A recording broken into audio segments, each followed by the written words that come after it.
Welcome back, film fans, to another review of Bruce Lee's work, and this time we're on Enter the Dragon, what is for many the sacred cow, or even the greatest of all martial arts films. The fourth and final film that Bruce Lee completed, film that he starred in, of course, due to his untimely death a couple of weeks before its premiere at the age of 32. Enter the Dragon marked the first time that essentially a Hollywood studio, Warner Brothers, and Hong Kong studio Golden Harvest essentially co-produced a film, that they worked together to produce this film. It came out to immense success, huge financial success, and made Bruce Lee an international star, which unfortunately, of course, the horrible irony being he never got to see. And it's interesting to think actually how much of his international stardom is to do with the kind of the mystery and the intrigue of Lee as a figure due to his death, how much his death kind of played upon that thirst to see more of Lee, because you've got to remember that Lee's films that he made in Hong Kong were released in the West after Enter the Dragon. So there was this thirst to see more of this kind of the intrigue of Lee, which I think Enter the Dragon somewhat problematically plays upon this kind of Lee as a mysterious figure. And I think his death only compounded that, right? I mean, his death is subject to much speculation to this day. And there is much to be said of Lee's kind of, how he was almost like a spectral presence with Enter the Dragon, right? He was here one minute and he's gone the next. Very much like James Dean, right? James Dean made 3 films in the 50s. And then before you know it, he died in a car accident, okay? I suppose at least he died in a kind of definitive manner. Even Lee's own death is subject to speculation to this day, to the point where I think of recent Lee biographers even argue that he died of heat stroke, not cerebral edema. So, I mean, I don't want to get into the conspiracy theories of Lee's death, like one does when you do get really into Bruce Lee, especially if you're younger, because you just can't comprehend and understand why someone so supposedly fit can die so young.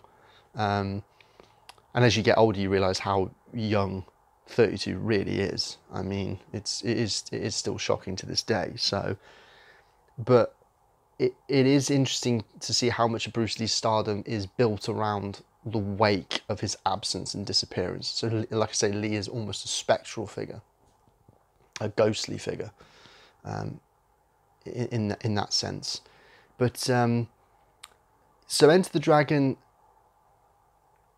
like I say, it's kind of seen as like the sacred cow of martial arts films, right? It's seen as a kind of an entry point for many into martial arts films. It certainly was for me. I think I said in the Big Boss video, or my introduction video to the Lee's work, that Big Boss was the first film I saw. I think actually on reflection it is Enter the Dragon, and it's easy to see why, because it's in the English language. It's more accessible as an entry point for a lot of people. And I hate to think that people see Enter the Dragon and then they stop with Enter the Dragon, though. I'd hope that they would go out of their way to see the rest of his stuff. And Enter the Dragon, so I have many problems with it, and this is where I'm kind of going to put my neck on the kind of guillotine here, my neck on the line, because I'm probably about to somewhat slaughter the sacred cow. But we'll get into the reasons why I have huge issues and problems, particularly as an adult now, less so when I was a kid, with Enter the Dragon. But its importance can't be understated, right? It spawned the whole, well, 2 crazes really, the Kung Fu craze and the Bruceploitation craze, more specifically. I don't claim to be an expert or even interested in Bruceploitation. I've seen 2 movies, Game of Death, the 78 version, and Game of Death 2.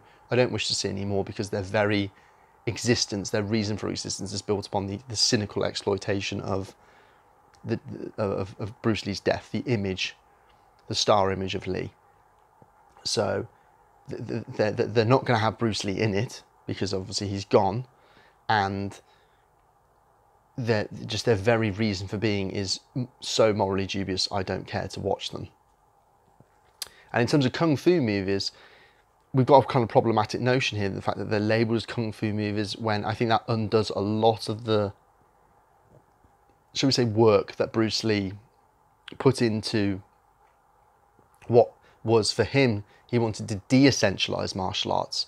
Okay, he wanted essentially a de-emphasis on styles, the formal rigidity of styles, and kind of wanted a hybridity or fluidity, an amalgamation, which is what Jeet Kune Do is about. Jeet Kune Do isn't a style, or paradoxically, it's a style with no style, right?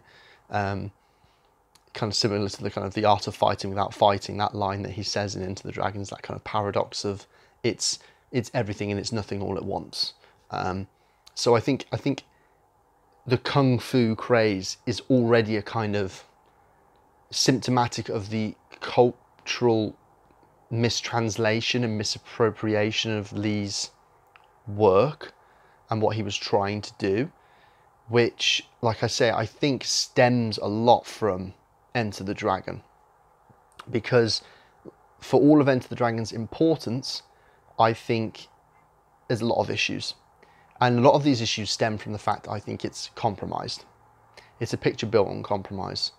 In some cases that compromise is good. So for example, the insistence for Golden Harvest to have more of a kind of showcase of their presence or stars means that you get a whole sequence with Angela Mowin, who plays Bruce Lee's sister in the film, and that's a whole exciting. In fact, you could argue it's one of the highlights of the film. It's like an exciting sequence where she gets to showcase her skills, and it gives Golden Harvest a chance to exhibit another one of their stars and future stars.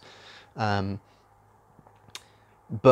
we could also say that that's also completely not extraneous to the plot, but it's another element that, for me, one of the simplest issues and problems I have with Enter the Dragon is it feels very overloaded, right? You've got essentially, you've got 3 characters plus which is Bruce Lee's character of Mr. Lee, Jim Kelly, who plays Mr. Williams, John Saxon, who plays Roper. They kind of to an extent share equal billing, and they all have their backstories, which we see in flashback. And Bruce Lee's flashback includes the Angela Mao character of the sister, who is killed by Han's goons, one of them being O'Hara, his henchman, which Bruce Lee goes on to dispatch later in the film, in probably the best part of the film, in my opinion. And I'll get into why that's the case in a second. But it's a film which is very crammed and overloaded. So the plot of the film essentially being that Enter the Dragon is a film in which you have Bruce Lee, who plays a Shaolin monk of all things. Again, another problem, but we'll get into the racial politics of the film, which is the biggest issue that I have with the film later on. But Lee plays a Shaolin monk who basically doubles as a secret agent for this British intelligence agency to infiltrate this island that's run by this mysterious rogue Shaolin monk called Han, who apparently is doing things such as drug smuggling and prostitution on this island. They know it, but they can't provide evidence. They need Lee to infiltrate as an agent and get the evidence needed to finally put this Han away. And this Han disguises this by running a martial arts tournament every 3 years, to which Lee is invited because he happens to be a martial artist, as well as doubling up as an agent for some reason. Anyway, the plot, I want to say the plot we should dispense with because it doesn't make much sense, but the issue with the Enter the Dragon, one of the issues with Enter the Dragon is, I think it emphasises the plot too much, kind of in expense of the contextual plausibility for the martial arts sequences. So the martial arts, in a weird way, kind of becomes a backdrop too much to the plot, which is kind of weird considering you would think that the plot gives credence to, oh, we're going to see loads of martial arts, which we do, but it almost just becomes a plot device. I think the reason being is that with Enter the Dragon, what Warner Brothers wanted is they wanted to capitalise upon the success of Bruce Lee in Asia, have him as the star in their vehicle being, they wanted to really make an American James Bond film. They wanted their own spy espionage thriller, okay? And that's what the film's kind of modelled upon. And what it does is it kind of makes a more exotic form of that by having Bruce Lee in the role, and it's being set in Asia, okay? What's interesting about this is how it comes full circle, right? So their attempts to kind of make a James Bond espionage thriller is then the success of Enter the Dragon leads James Bond to, in some ways, replicate the formula for success of Enter the Dragon and and feed off of that cultural success by having, so Man with the Golden Gun is the James Bond film that followed Enter the Dragon, which is the second Roger Moore Bond film, and has it set in Thailand, and so a lot of it's set in East Asia, and one of the things that happens in that film is Roger Moore is kind of captured, and then he kind of comically is like forced to take part in this martial arts tournament, and there's a lot of martial arts fight sequences. So it's funny how that comes full circle. But the Bond franchise is famous for riffing off cultural successes of the time. For example, Moonraker followed Star Wars, or Live and Let Die followed the success of blaxploitation movement. Casino Royale riffs off of the success of the Bourne franchise with its emphasis on CQC, close quarter combat fight scenes, and the grittiness. So I would expect that from Bond. But the tensions there in Warner Brothers trying to make their own spy espionage thriller and then appeal to this kind of wider market by having Lee at not the helm, but as its ostensible star, turns out to be a kind of like a dead end, really, in the sense that it worked, right? Enter the Dragon was a huge success, but you have Lee as its star, and you think, great, Bruce Lee's finally made it. He's this Asian American actor who's landed the lead in this Hollywood production. This is great. But is he? Is he really the lead in this film? And I think that's maybe one of the most pernicious problems with Enter the Dragon, is that you suspect that, or you can just tell, Warner Brothers did not have faith in this film being a hit whatsoever, based upon the fact that Lee is the main actor, okay? So what they actually do is saddle him, not with two sidekicks, but two co-stars, okay? With Jim Kelly's Mr. Williams, who's to cater to the kind of blaxploitation audience and that market, okay, to bolster viewings, and then you have John Saxon's Roper as the white hero, okay? And what that does is it kind of decenters Lee from his own picture, where he's no longer the star and he's kind of a co-star with two other co-stars. And that just shows the lack of faith that they still had in Lee at the time. It still shows the kind of latent racism in Hollywood, I think, okay? And we only have to look at how these stars are depicted to see how this is even more of an issue. I mean, again, Bruce Lee in this... My biggest issue with Enter the Dragon is that it undoes a lot of the things that Bruce Lee that he worked through and achieved with his 3 films at Golden Harvest, which is essentially he went a long way to deconstructing a lot of Asian stereotypes, just by virtue of the fact that these films were made for Asian people in Asia, meant that he provided a alternate view by becoming a star of Chinese identity, of Chinese masculinity, of a kind of a deracialized Chineseness. And what Enter the Dragon does is it goes a long way to reclaiming, undoing that stereotype, because Lee still essentially kicks ass in the film, right? He's still this kind of heroic presence to a degree, but it replaces one stereotype with another. I mean, like, that's why I go back to the whole kung fu craze thing, is it doesn't give a truthful representation of what Bruce Lee was, or who he was, and who he's representative of, I don't think. We only have to look at, for example, who does Bruce Lee play in this? Of course he plays a Shaolin monk, right? You pick the most kind of mysterious and exotic sounding identity for an East Asian person, such as a Shaolin monk, and that's his character. We don't even know his first name, I don't think, in the film. He's just Mr. Lee, isn't he? So he's this mysterious, exotic, foreign person. Of course, the villain is even more mysterious, weird. There's that stereotype of the strangeness of East Asian people, isn't there, that a lot of Hollywood cinema plays off of, or Western cinema, Western stereotypes play off of. And of course, Han, the villain, has no hand, and he has these claw-like hands, which just plays into this kind of strangeness. So again, it repurposes Orientalist ideas of the East, which are really problematic. And then you have Bruce Lee's character throughout the film. So a lot of Bruce Lee's personality, for example, Bruce Lee's very good at incorporating and depicting humour and sensitivity in his films, previous films. Enter the Dragon, it's kind of like, it's gone. It's not there. Lee tries. There are moments where Lee is still humorous and you can't help but he's injecting that into it. But a lot of the humour and charisma and warmth goes to the other two co-stars, right? They get the catchphrases. Mr. Roper has the, wanna bet? He has that kind of catchphrase. And then Williams has all the kind of like, the comic lines and the charisma, and he's the one that's the kind of most extroverted. And Lee just kind of plays this overly serious type who has kind of vengeance on his mind. And again, there's too many plot points to this where it's like, why does he need the vengeance subplot of avenging his sister? Why can't it just be that he's sent on this mission? So I think it's trying to do too many things at once, and as a result of that, it reveals its kind of dubious intentions. I think its cynical intentions to kind of essentially maximize profit, but also capitalize on Lee's image in the East and somewhat distort it and mistranslate it for Western audiences. I think that's how I could best sum up Enter the Dragon. It's not just Lee's. It's not just the racial politics of Bruce Lee that are problematic, of course.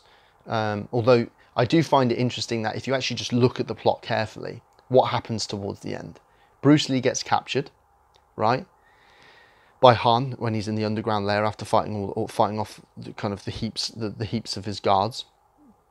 He's captured, and he's made to fight Roper, and it's Roper's decision to say, I'm not going to fight him, I actually side with him, which leads him to fight Bolo Young, right, who, of course, this is his first film role, and he goes on to achieve stardom in some of the Jean-Claude Van Damme films, as playing the kind of like the evil villain. And it's kind of been built up that we were anticipating a fight between Bruce and Bolo, like that would have been really interesting, but instead what we get is this kind of compromise of, oh no, it must be Roper that takes on this heroic battle. And it just comes across as disappointing, but it's also, again, a bit suspect, because it's funny how it's Roper who gets the agency in making that decision. It's only when Roper sides with Lee and beats Bolo that leads to the mass brawl at the end, because Han orders the guards to kill Roper and Lee. That then leads to the final confrontation with Lee and Han. So it's a result of Roper's actions and Roper's agency.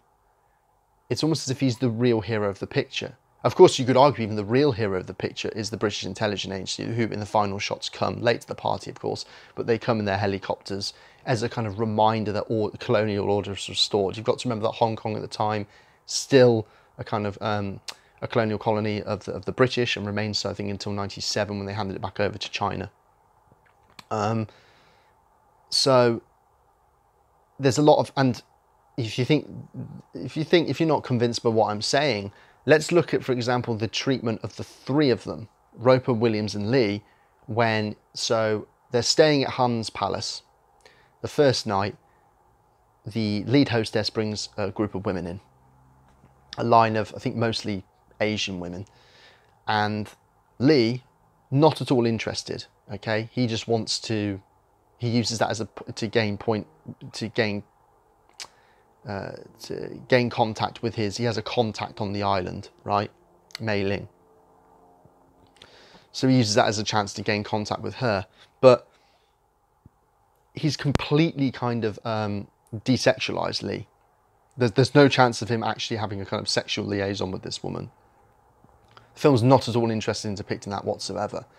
Roper is interested. He is sexualized. He is a sexual being, right? But interestingly, he rejects all the Asian women and picks the lead hostess, who's white. Okay, that's who he's interested in. Even more problematically, Mr. Williams, when he has the line of Asian women, he picks 4. And he only picks 4, by the way, because he's really tired. He's had a long day, so he would have picked more. He would have picked them all, right? And we see later, there's a scene later on where he kind of leaves his bed to exercise outside, and there's like 3 Asian women just around the bed, serving him. And it serves that stereotype of the kind of the buck, right? The the threatening, excessive black sexuality. That's a stereotype that's as old as time and old as the hills. So it kind of shows you the true intentions of the film in terms of its racial politics. They're hardly progressive. So that's probably, for me, all of those things are the most dubious elements of the film. And maybe I could excuse all of that. Maybe I could excuse all of that if I could at least come out and say that Enter the Dragon is a well-made film. But I don't think it's particularly a well-made film. I mean, yes, it has higher production values than the Golden Harvest efforts, and yes, it has like a kind of experienced team, cast and crew behind it. Bruce still gets to choreograph the fight scenes and whatnot, but Bruce gives up a lot of creative control that he had in Way of the Dragon here. He's not the writer, he's not the director. Robert Klaus is brought in, apparently because Lee was impressed by his previous work, which is, to be honest with you, quite frankly, pretty nuts to think of when you look at this effort and you go, Robert Klaus is not a great director. Interestingly, actually, Tony Raines on the Arrow Video interview calls Robert Klaus an idiot because of him not knowing how to shoot fight scenes. And that's the kind of, if you're going to do one thing right, you must do that, right? And I agree with him. I fully agreed with him in this, because there's too many times where there's too many cuts, too many close-ups. There's too much off-screen action. You can't see who's doing what to who. And the reason being, again, is this is built upon compromise. This is the result of when you cast actors in roles, substantial roles, who can't do martial arts. Therefore, you have to change your filmmaking practices to suit their limitations. That's a no-no, particularly in martial arts films. That's why I'm baffled when people say this is like the greatest martial arts film of all time. It's like all three previous Lee films showcase better martial arts, apart from maybe Lee's scenes. And that's why I prefer the O'Hara fight scene the most, is because you get the sense that Lee said, no, this is how we're going to shoot this. And funnily enough, that's when it's most fully in frame. Although even then, a lot of the kicks are out of frame when he kills O'Hara and stuff.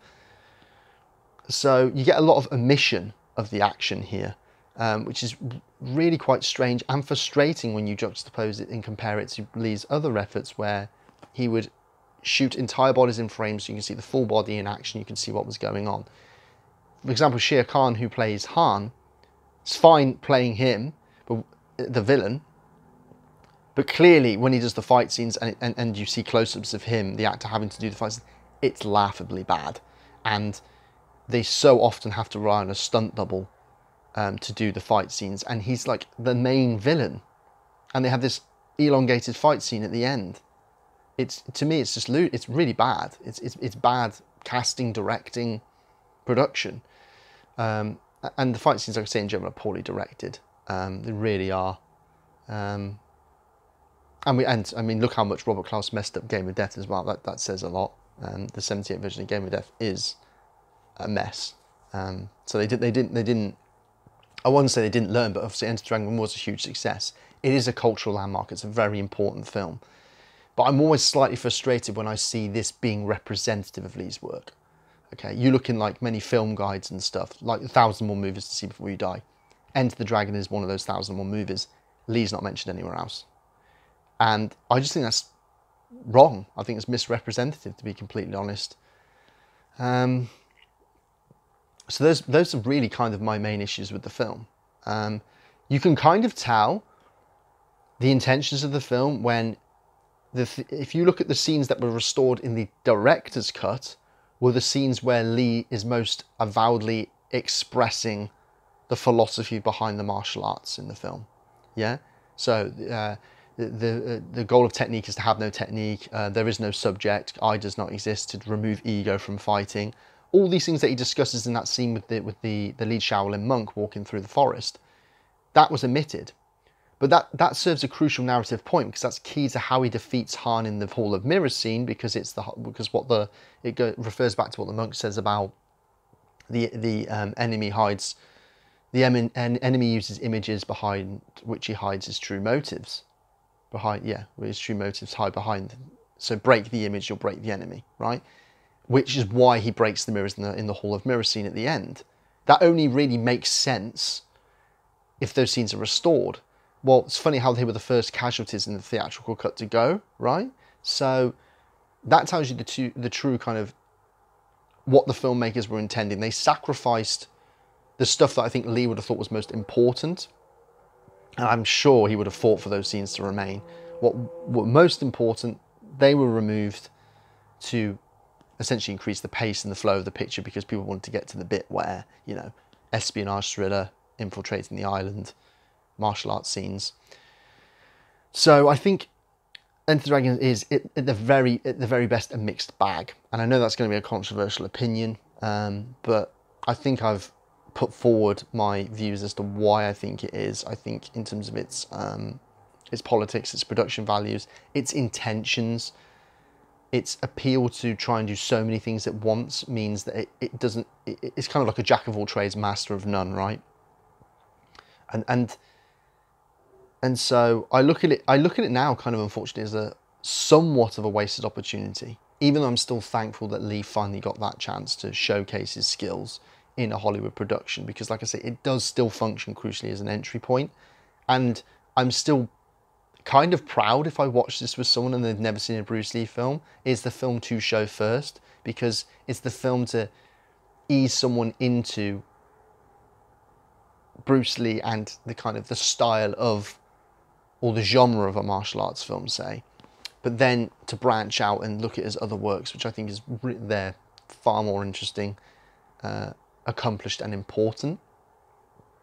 So those are my thoughts really about Enter the Dragon. Like I said, I don't want to go the special features and stuff are from the 40th anniversary Blu-ray, so they've been around for even longer than that. I think they were on the special edition DVD before that, a lot of them. So they are really interesting though. They do have the most substantial stuff on kind of the making of, and the documentaries that kind of talk about Lee as a star, and has a lot of Hollywood actor contributions and stuff. So they are really, really interesting. But I do think one of the most interesting anecdotes is where, in his fight with O'Hara, which is with Bob Wall, who was a Jeet Kune Do student of Lee's, he actually cut him with the glass in that scene. And so Bruce, when he kicks him in that take, the take that we see, it's for real. And he kicks him so hard, actually goes into the back of a stuntman, and the group of stuntmen that are behind, one falls so hard they actually broke his arm, apparently. So that's an interesting kind of backstory anecdote of that film that I just thought was kind of, that's always one I always remember. But yeah, let me know your thoughts. I'm probably I'm in acceptance this is going to be probably an unpopular opinion. It's a lot of people's favourite. I can see why. It would have been mine when I was a kid, but yeah, opinions and tastes change over time, I suppose, and that's one of the great things. That's why we revisit movies, right? So let me know your thoughts. Next will be the 78 version of Game of Death, the Robert Klaus directed one, the one that technically is a Bruceploitation movie, so we can talk about and make fun a little of that, because it's interesting. Yeah, so that's going to be next. I hope you enjoy. Do the thing, what is it, like, comment, subscribe? That's what YouTubers say, right? I probably should start saying that now, but no, obviously do that if you feel like I'm, well, I won't say talking sense, because a lot of you are going to disagree with me, but do that if you're kind of entertained, I suppose, by, and you want to see more of my stuff. So Game of Death is next, and I hope you can all join me for that. So as always, take care, have a good day or evening.